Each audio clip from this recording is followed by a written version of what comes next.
Okay, so we all think we know Valentine's Day, right? It's all about flowers, chocolates, romance. But what if I told you the real story behind it is, well, a whole lot darker? Let's peel back the layers and get to the truth. So, on one hand, you've got what we celebrate today, romance. But on the other hand, you have its origins, sacrifice, fertility, and straight up survival. So, how in the world did we get from that to the holiday we know now? The answer starts way, way before anyone had even heard the name Valentine. You see, long before Saint Valentine ever entered the picture, the Romans had their own mid-February celebration. And it was this wild, pretty intense festival called Lupercalia. Now pay attention to those dates, February 13th to the 15th. Yeah, that's no coincidence. Lupercalia was all about purifying the city, shaking off the dead of winter, and getting ready for a healthy and fertile spring. But here's the key. Its purpose had absolutely nothing to do with romantic love as we think of it. No, this was about fighting off evil spirits and making sure the fields, and more importantly, the people, were fertile. It was this really practical, almost primal celebration of survival. And this really gets to the heart of it. The whole idea of love they were celebrating wasn't about finding your soulmate. It was about making sure Rome continued to exist. It was more of a civic duty than a romantic choice. Okay, so how exactly did they, celebrate all this? Well, this is where the story takes a sharp, dark turn. The rituals of Lupercalia were, let's just say, pretty intense and definitely uncomfortable by today's standards. So the main event started with the sacrifice of a few goats and a dog. Then priest would slice the animal hides into strips. After that, a bunch of young, naked men would grab these bloody strips and literally run through the city, striking any women they came across. It sounds completely shocking, I know, but for them, this was seen as a powerful blessing of fertility. Which, of course, raises a pretty obvious question, right? Why on earth would women not only put up with this, but actually line up for it? I mean, from where we're standing today, it seems completely bizarre. The answer is all about what they believed they'd get out of it. This whole strange ritual was thought to make you more fertile, ease the pain of childbirth, and bring good luck to your marriage. So for a Roman woman, this bizarre act was actually seen as a key to a successful life. And if you thought the whipping ritual was strange, hold on. The festival also had this weird kind of matchmaking system, a custom that some historians have called a love lottery. And it worked pretty much exactly like it sounds. All the young, unmarried women would put their names into a big jar, and the city's bachelors would each draw a name at random. That couple was then paired up for the entire festival. And hey, sometimes these random pairings actually ended up in marriage. Just think about that mindset for a second. This had nothing to do with finding someone you had chemistry with or who shared your interests. It was all about letting fate, or the gods, make the decision for you. A complete surrender to chance. So, how did this wild, pagan free-for-all become the sweet, romantic Valentine's Day we know? Well, a new religion was spreading across the empire, Christianity, and it had a major problem with these rituals, which sparked this huge rebranding effort. To the early Christian church, festivals like Lupercalia were just sinful and immoral. But they were also smart. They knew these traditions were super popular and would be hard to just get rid of. So they came up with a pretty brilliant solution. If you can't beat them, co-opt them. They decided to just rebrand the whole festival with a Christian face. Now, this change didn't just happen overnight. Lupercalia was an ancient tradition. It had been around for over 1,000 years. It took centuries of cultural change before Christianity was strong enough to finally make the switch, with the official rebranding happening around the year 500 AD. So the church needed a new mascot for its rebranded February festival. And this, finally, is where the mysterious figure of Saint Valentine steps onto the stage. But that just opens up a whole new can of worms, doesn't it? Who exactly was this Saint Valentine anyway? Was he even a real person, or was he just a convenient myth, a story made up by the church to neatly cover up the pagan gods of the old festival? And here's the biggest question of all. Out of all the saints they could have picked, why was the name Valentine the one chosen to replace this violent, ancient festival of fertility and sacrifice?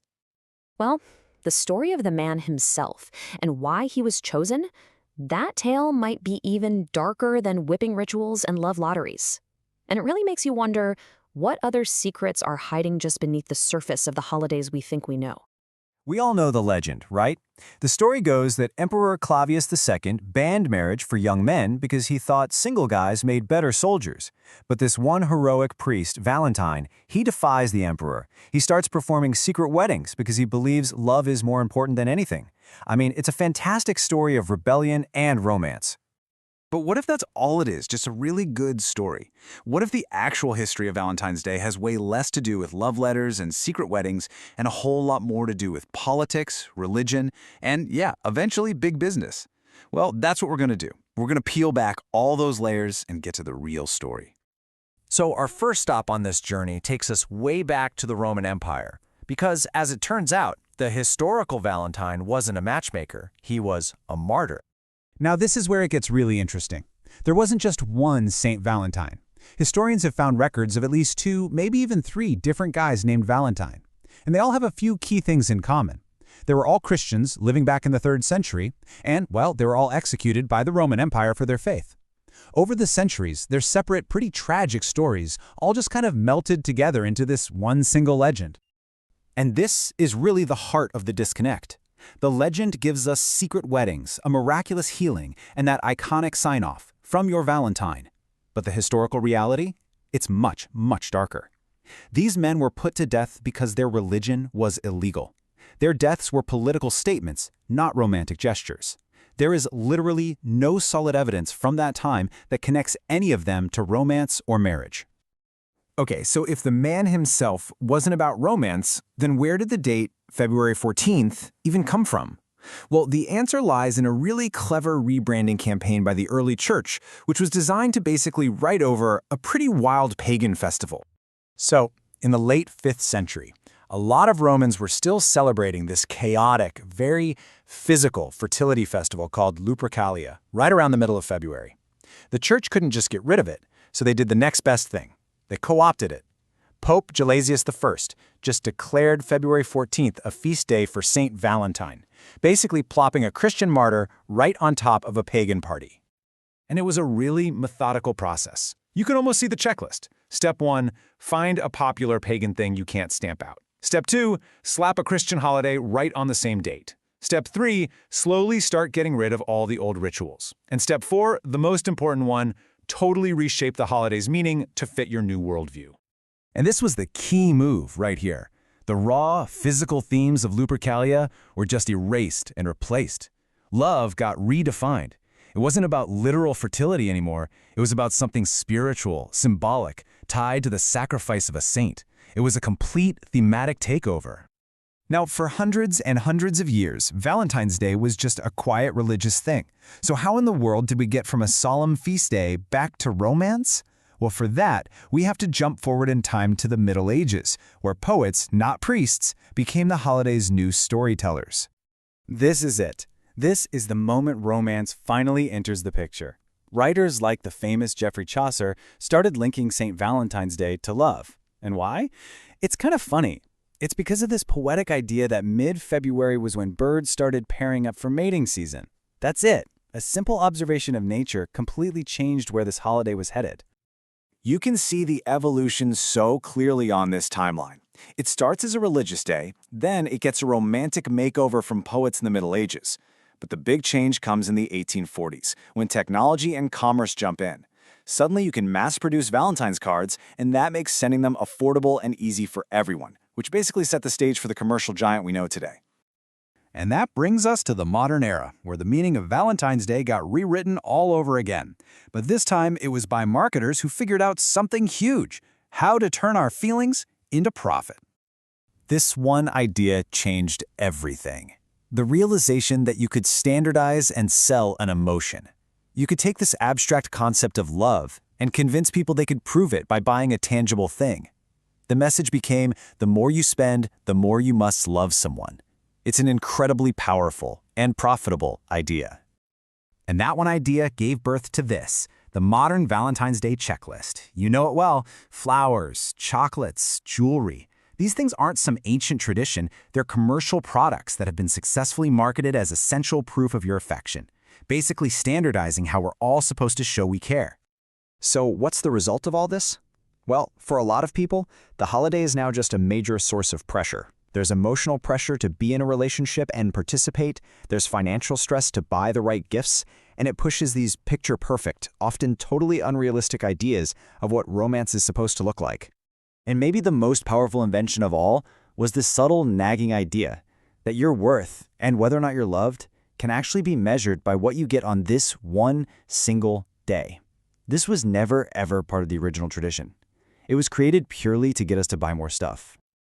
But the good news is, people are starting to push back. A lot of people are rejecting the holiday as just a commercial gimmick, or they're adapting it to mean something to them. Celebrating friendship with Galentine's Day, or using it as a day to focus on self-care and self-love. When you step back and look at the whole history, a really fascinating pattern emerges.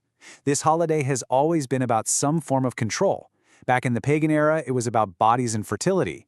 In the religious era, it shifted to being about beliefs. And today, in our commercial era, it's about controlling our emotions to get us to spend money. So when it all comes down to it, the Valentine's Day we celebrate today isn't some timeless, ancient romantic tradition. It's a story that has been edited, rebranded, and completely rewritten over and over, with each new era shaping it to fit its own goals. Which leaves us with one final big thought to chew on. If the story of love that we follow has been dictated to us by emperors, and then by popes, and then by poets, and now by corporations, maybe the real question isn't who Saint Valentine was. Maybe the real question is who gets to decide what love is supposed to look like for us today.